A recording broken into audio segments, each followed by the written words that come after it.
Ce samedi 8 avril, lors des dernières auditions à l'aveugle de The Voice 2023, les coachs découvriront que la production de l'émission a trouvé un moyen de les empêcher d'avoir trop de talent dans chacune de leurs équipes.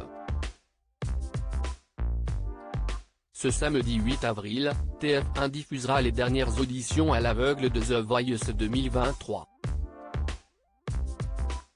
Ce qui signifie que les coachs devront choisir les derniers candidats qui rejoindront leurs équipes afin de participer à l'épreuve des Battles.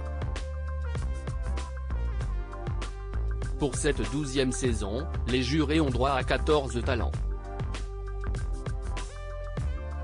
Et l'une d'entre eux a déjà atteint le nombre requis. Si Amel Bent a fini de compléter son équipe la semaine dernière, Zazie, elle, compte 13 talents, tandis que Big Flo et Oli et Vianney en ont respectivement 12.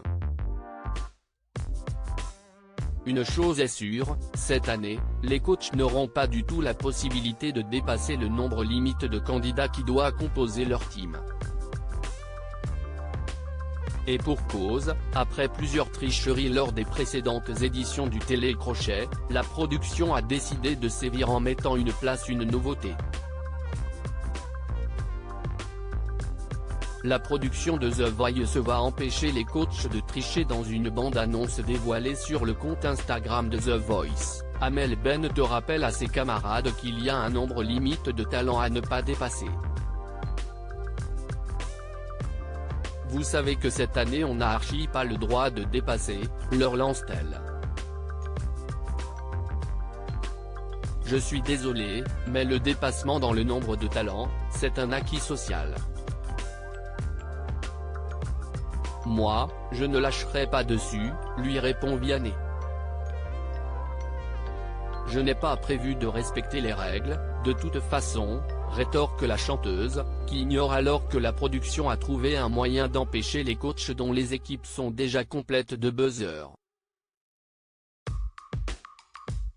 Les fauteuils des coachs de The Voice 2023 désactivés dans un teaser diffusé à l'issue du 6e numéro du Télécrochet de TF1, samedi 1er avril, les téléspectateurs ont d'ailleurs eu un avant-goût de ce qui attend les coachs lors des dernières auditions à l'aveugle.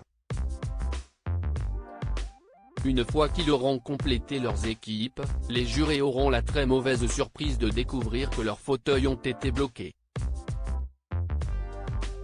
Si est-ce pas vrai, va alors réagir Vianney. Il tente de désactiver le siège, va lui répondre Big Flo, taquin.